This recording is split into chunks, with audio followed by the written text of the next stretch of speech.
Hello everyone, welcome to break time classes. इस video में हम लेखपाल की आंसर की डिस्कस करेंगे शॉर्ट में, और सिर्फ जो करेक्ट आंसर है वही टिक करते चलेंगे। तो यहाँ से आप मैच कर सकते हैं।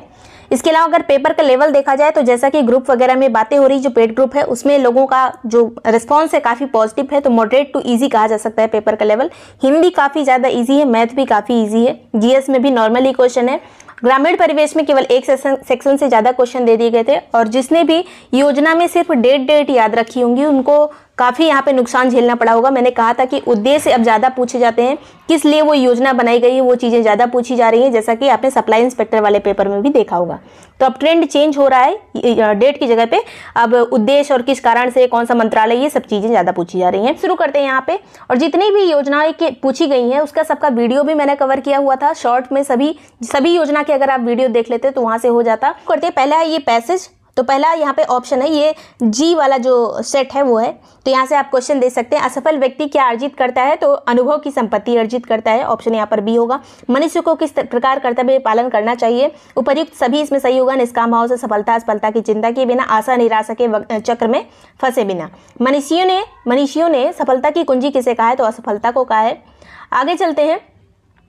यहाँ पे नेक्स्ट जो क्वेश्चन है, कैसे व्यक्तियों का जीवन धीरे धीरे बोझ बन जाता है? तो जो असफल होने के बाद दोबारा प्रयत्न नहीं करते हैं उनका जीवन जो है बोझ बन जाता है। ऑप्शन होगा ए। जीवन की सार्थकता किस में है? तो कर्तव्य मार्ग पर चलने के आनंद में। ऑप्शन होगा यहाँ पर सी। निम्नलिखित में से सही संधि विच्छेद का चयन कीजिए। तो वीर धन अंगना, यहाँ पे ऑप्शन होगा सी। जितना रेड कलर से लगा है वही वाला सही है। कब्र में पैर लटकना मतलब मृत्यु के समीप होना। Option A. निम्न में से सलाका का तद्भव रूप क्या है? तो यहाँ पे सलाई होगा। आनंद शब्द का उचित पर्यायवाची क्या है? तो मोद और हर्ष। अपना पराय क्या है? द्वंद्व समास है ये। नेक्स्ट है यहाँ पे, निम्न में से कौन सा शब्द स्त्रीलिंग नहीं है? तो यहाँ पे संबल स्त्रीलिंग नहीं है, बाकी सभी स्त्रीलिंग है। किस विकल्प में सही विलोम युग्म है? तो कृपण और दाता, ये सही युग्म है विलोम का। जीवन पति का समानार्थी क्या होता है? तो यमराज को जीवन पति कहते हैं। वही हमारे जीवन का मतलब कर्ता धर्ता होता है, वो आ जाए तो हमारा जीवन चला जाता है। आगे चलेंगे। जिसे इंद्रियों से अनुभव ना किया जा सके तो होता है अतीन्द्रिय। निम्न में से कौन सा शब्द जो है पुल्लिंग है? विवाह, यहाँ पे पुल्लिंग है। नेक्स्ट है, पंखा का बहुवचन पंखे होता है। Option D. दुशासन का संधि विग्रह क्या होगा? दुह धन शासन, विसर्ग संधि यहाँ पे आ जाएगी। निम्न में से किस शब्द की वर्तनी सही है? तो लालायित की वर्तनी सही है, बाकी सभी गलत लिखे हैं। निम्नलिखित शब्दों पर विचार कीजिए। अधोगति, उज्ज्वल, विस्मरण, हितैषी, इसमें सही क्या क्या लिखा है? तो 3 और 4 केवल सही लिखे हैं, विस्मरण और हितैषी, बाकी सभी गलत हैं। आगे चलते हैं। खग जाने खगही की भाषा, इसका जो अर्थ होगा समान प्रवृत्ति वाले, एक दूसरे को सराहते हैं। ऑप्शन होगा बी। हरि मोहन को रुपए देता है, तो यहाँ पर देने का अर्थ आ गया, तो यहाँ कर्म कारक नहीं होगा, संप्रदान कारक होगा। ऑप्शन होगा सी। अरुण शब्द का अनिकार्थी क्या होता है? तो प्रातःकालीन जो सूर्य होता है उसे अरुण कहते हैं, और इसके अलावा सिंदूर को कहते हैं। ऑप्शन होगा बी। नेक्स्ट है, आज की सभा में अनेकों लोग उपस्थित थे, इसमें अशुद्ध भाग क्या होगा? तो अनेकों लोग, यहाँ पे ये अशुद्ध होगा। ऑप्शन होगा सी। निम्नलिखित में से तत्सम शब्द कौन सा है? तो अक्षर यहाँ पर तत्सम है, बाकी सभी तद्भव हैं। निम्नलिखित में से कौन सा वाक्य अशुद्ध है? तो यहाँ पे जो पहला है, उसे मृत्युदंड की सजा हुई, ये अशुद्ध है। इसके अलावा यहाँ शुद्ध भैंस का दूध मिलता है, ये भी अशुद्ध है। उसके बाद है, मेरे को उससे बात नहीं करना, ये भी अशुद्ध है। तो यहाँ पे पहला, तीसरा और चौथा अशुद्ध है। ऑप्शन होगा बी। कुछ लोग इसको भी अशुद्ध मान रहे हैं। विंध्याचल पर्वत पर घने जंगल है, तो इस तरह हिमालय पर्वत भी बोला जाता है, विंध्याचल पर्वत भी बोल सकते हैं। आगे चलेंगे।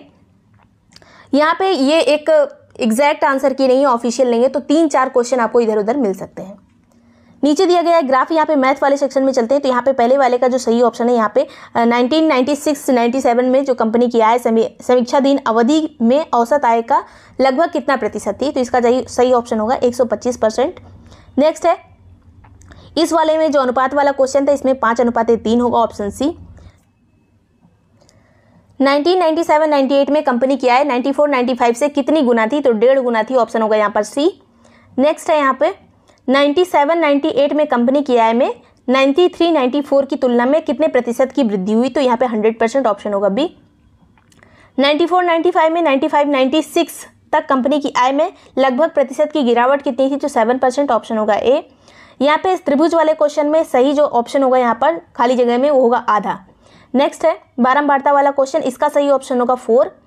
नेक्स्ट है, यहाँ पे हिस्टोग्राम का एक प्रकार का क्या होता है? तो आवृत्ति आरेख होता है, ये मतलब यहाँ पे फ्रीक्वेंसी डायग्राम होता है। फिर ये जो अमित अपना मोबाइल 1820 रुपये की दर से बेचता है और 30% की यहाँ पे हानि हम वहन करता है, इसका जो सही ऑप्शन होगा 3380। Option B.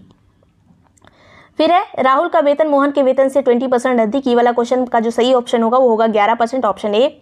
त्रिभुज वाले क्वेश्चन में जो यहाँ पे बी सी निकालना था तो ये पाइथागोरस प्रमेय से, ऑप्शन होगा ए। द्विघात समीकरण से यहाँ पे मूल निकालने थे दोनों, तो 2 + -√5 होगा यहाँ पर। नेक्स्ट है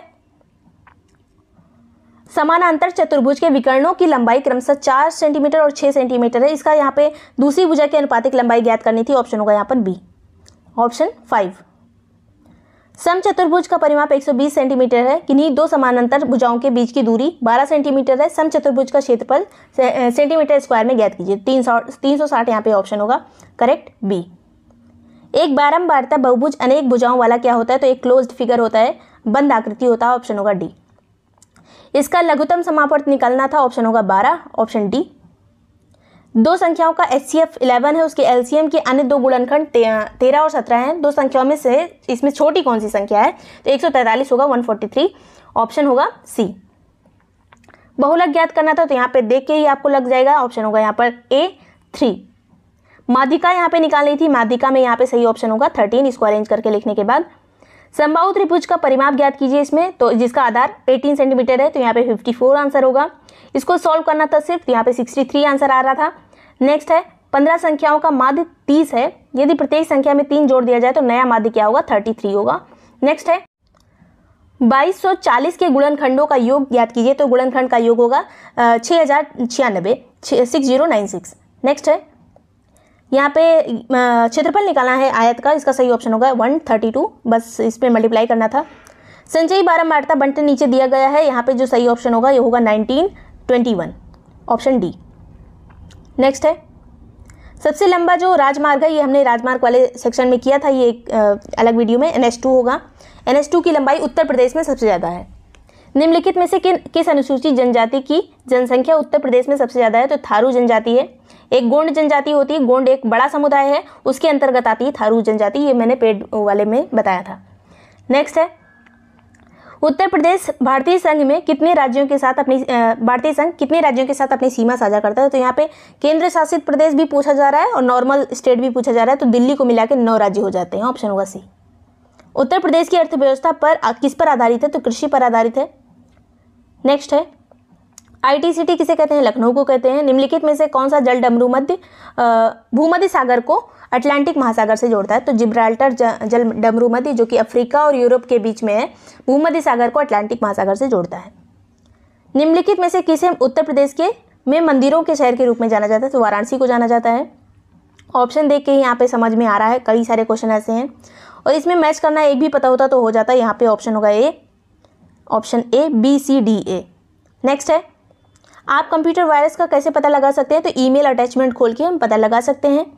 नेक्स्ट है नई प्रौद्योगिकियों का उपयोग करके ईंधन की बढ़ी हुई दक्षता से मनुष्य और पर्यावरण को कैसे लाभ होता है, तो प्रदूषण और खपत में कमी आएगी, ऑप्शन होगा डी।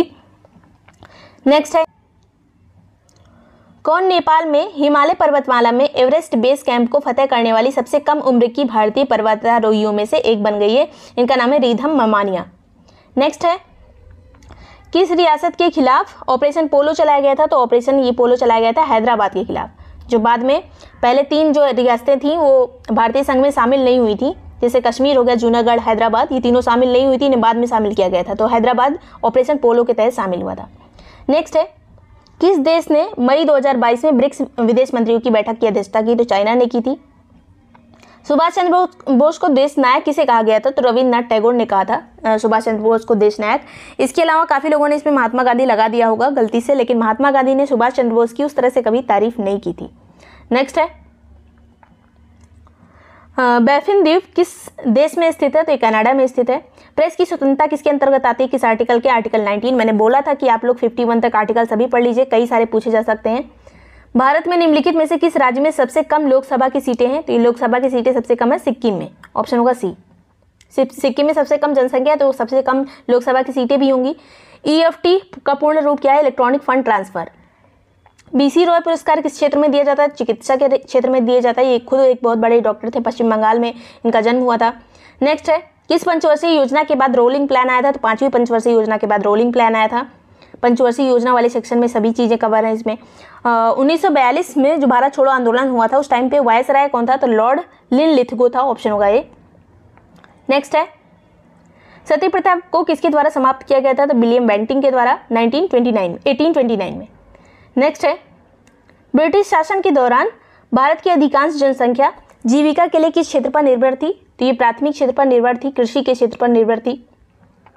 निम्नलिखित में से भारतीय संविधान के किस अनुच्छेद में राज्य के नीति निर्देशक सिद्धांत शामिल है? तो 36 से 51 में शामिल है, ऑप्शन होगा ए। महात्मा गांधी ने नमक सत्याग्रह कहाँ से शुरू किया था? तो यहाँ पे दो ऑप्शन आयोग के द्वारा माना जा सकता है, या तो जहाँ पे नमक कानून तोड़ा था, यहाँ पे नमक की सीधे सीधे बात की जाए तो जाके तोड़ा था उन्होंने दांडी में, और जो यात्रा शुरू की थी ये एक तरह की दांडी यात्रा सिर्फ इसे कहा जाता था। जो दांडी यात्रा थी वो साबरमती आश्रम से शुरू हुई थी।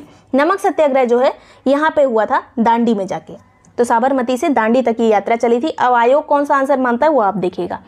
आगे चलते हैं, ग्रामीण क्षेत्रों में अर्थव्यवस्था और बुनियादी ढांचे को मजबूत करने के लिए 2021 में निम्नलिखित में से कौन सी योजना शुरू की गई है? तो यूपी मातृभूमि योजना, जिसमें कुछ जो परसेंटेज है जो व्यक्ति है, इच्छुक व्यक्ति वो देगा, इंफ्रास्ट्रक्चर को अच्छा करने के लिए कुछ सरकार द्वारा सहयोग दिया जाएगा। आगे चलेंगे, निम्नलिखित में से कौन सी योजना दुर्व्यापार और व्यावसायिक यौन शोषण के पीड़ितों के दुर्व्यापार की रोकथाम और बचाव, पुनर्वास और पुनः एकीकरण से के लिए है? तो ये योजना है उज्ज्वला योजना। कई तरह की उज्ज्वला योजना है, एक वाली है जिसमें गैस सिलेंडर वाली, और ये दूसरी योजना है, ये जो यहाँ पे उद्देश्य दिया है इससे संबंधित है।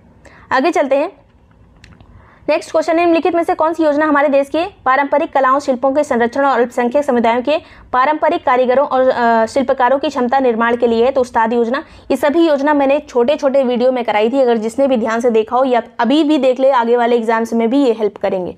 अगला है यहाँ पे, निम्नलिखित में से कौन सी योजना गैर कृषि गतिविधियों में महिलाओं के उद्यमशीलता कौशल के विकास के माध्यम से महिलाओं के आर्थिक सशक्तिकरण का प्रावधान करती है? तो यह है ट्रेड योजना, ऑप्शन होगा ए।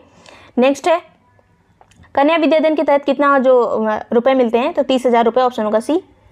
निम्नलिखित में से कौन सा मंत्रालय नोडल विभाग आजीविका राष्ट्रीय आजीविका मिशन को संभालता है? तो सामाजिक न्याय और अधिकारिता मंत्रालय। सौर फोटोवोल्टिक सिंचाई पंप योजना के तहत छोटे और सीमांत किसान केंद्र सरकार की सब्सिडी के अलावा 18,000 सरफेस सोलर पंप के लिए कितने अनुदान के पात्र हैं? तो 30%, ऑप्शन होगा बी। नेक्स्ट है, स्वच्छ भारत मिशन कौन सा मंत्रालय इसको नियंत्रित करता है? तो पेयजल और स्वच्छता मंत्रालय, ऑप्शन बी। सभी मंत्रालय भी मैंने कवर किए थे, जिसने ध्यान से वीडियोस देखे होंगे योजना वाले, उसका सब सही हुआ होगा, मैं यही आशा करती हूँ। बाकी निम्नलिखित में से कौन सा कार्यक्रम सार्वजनिक स्वास्थ्य संस्थानों में प्रसव के लिए आने वाली गर्भवती महिलाओं को मुफ्त आने जाने के लिए जो परिवहन सुविधाएं वगैरह जो दी जाती हैं, किसके अंतर्गत दी जाती हैं? तो जननी शिशु सुरक्षा योजना के कार्यक्रम के अंतर्गत, ऑप्शन होगा ए। नेक्स्ट है, निम्नलिखित में से किस मंत्रालय द्वारा जो एकीकृत बाल विकास योजना के अंतर्गत कार्यान्वयन की प्राथमिकता दी जा रही है? तो कौन सा मंत्रालय से संबंधित है? महिला और बाल विकास मंत्रालय। नेक्स्ट है, निम्नलिखित में से कौन सी योजना पंचायती राज मंत्रालय द्वारा गांवों की आबादी के सर्वेक्षण और ग्राम क्षेत्रों में उन्नत प्रौद्योगिकी के लिए मानचित्रण से संबंधित है? तो स्वामित्व योजना है, ऑप्शन होगा सी। निम्नलिखित में से कौन सी योजना भारत में ग्रामीण सड़क संपर्क विकास के लिए जिम्मेदार है? तो यही है ये वाली, क्या नाम है इसका? PMGSY, option A.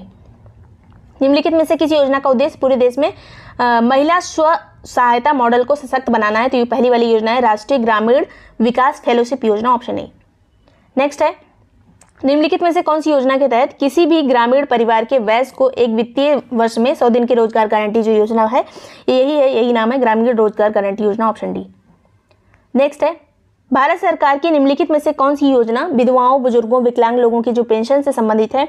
तो ये SGRY, ऑप्शन होगा ए। नेक्स्ट है, पंचायती राज जो प्रशिक्षण संस्थान है कहाँ पर स्थित है? लखनऊ में। निम्नलिखित में से किस योजना का उद्देश्य भारत में ग्रामीण गरीब लोगों को आवास प्रदान करना है? तो प्रधानमंत्री आवास योजना ग्रामीण, ऑप्शन डी। निम्नलिखित में से कौन सी योजना ग्रामीण क्षेत्रों से शहरी क्षेत्रों में युवाओं के प्रवास को रोकने के लिए संबंधित है ये योजना? तो ये कौन सी है? तो NSAP, ऑप्शन होगा यहाँ पर बी। ये देख लीजिएगा, एक दो चीज़ों में यहाँ पे दिक्कत हो सकती है लास्ट में जब ऑफिशियल आंसर की आएगी, वैसे ये योजना यहाँ पे यही है NSAP। फिर है यूपी ग्रामीण शहर विकास एजेंसी, इसकी स्थापना कब हुई थी? 2003 में, ऑप्शन होगा ए। स्वच्छ भारत मिशन ग्रामीण के सेकंड चरण की शुरुआत कब हुई थी? 2020 में। निम्नलिखित में से कौन सी उत्तर प्रदेश द्वारा शुरू की गई ई स्वास्थ्य योजना है? तो एमिस योजना, ऑप्शन होगा ए। फिर आता है, निम्नलिखित में से भारत सरकार की किस योजना का मुख्य उद्देश्य बालिकाओं की उत्तरजीविता को सुनिश्चित करना है? तो बेटी बचाओ बेटी पढ़ाओ। फिर आता है, केंद्र सरकार की निम्नलिखित में से कौन सी योजना धुआं मुक्त ग्रामीण भारत की परिकल्पना करती है? तो ऑप्शन होगा सी, प्रधानमंत्री उज्ज्वला योजना। देखिए यहाँ पे प्रधानमंत्री लगा हुआ है उज्ज्वला से पहले। नेक्स्ट है, निम्नलिखित में से किस संस्थान का मिशन भूमि संसाधनों के स्वास्थ्य और उत्पादकता को एक स्थायी तरीके से संरक्षित करना और सभी संभावित खेती योग्य भूमि की रक्षा, पुनर्वास और पुनः उत्पन्न करना है? तो यहाँ पे ऑप्शन होगा उत्तर प्रदेश भूमि सुधार निगम। फिर है, भूमि सुधार निगम के तहत स्थापित FFS जो पूर्ण रूप है इसका क्या होगा? तो फार्मर फील्ड स्कूल, ऑप्शन होगा बी। तो इस तरह से सभी 100 क्वेश्चन कंप्लीट हुए। आपकी कितने नंबर आ रहे हैं, कितने क्वेश्चन आपके सही गलत हो रहे हैं, कमेंट सेक्शन में जरूर बताइएगा, जिससे कट ऑफ का अंदाजा लगाया जा सके। इसके अलावा पीटी या फिर आरओ की पेड टेस्ट सीरीज ज्वाइन करने का लिंक डिस्क्रिप्शन में है, जहां से वीडियो देख के आप डायरेक्टली ज्वाइन कर सकते हैं और पूरा वीडियो देखने के बाद ही ज्वाइन करेगा। कल से पूरी क्लासेस जो है पीईटी और आरओ के लिए की जाएंगी। Thank you so much for watching break time classes.